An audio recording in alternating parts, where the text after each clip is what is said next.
In this video I'll show you how to download the Revolut Banking App on an Android mobile phone.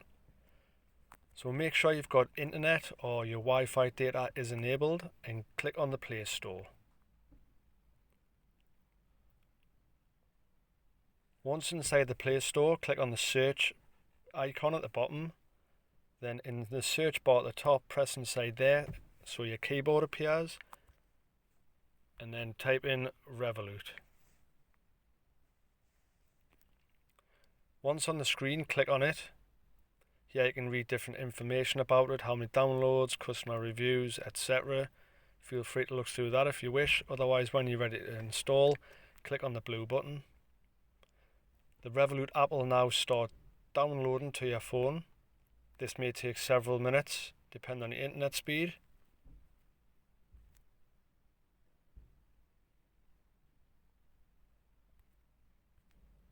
Once downloaded, it will now start installing to your phone. Once the app's successfully installed and ready to go, you can click on the blue Open button directly from within the Play Store app.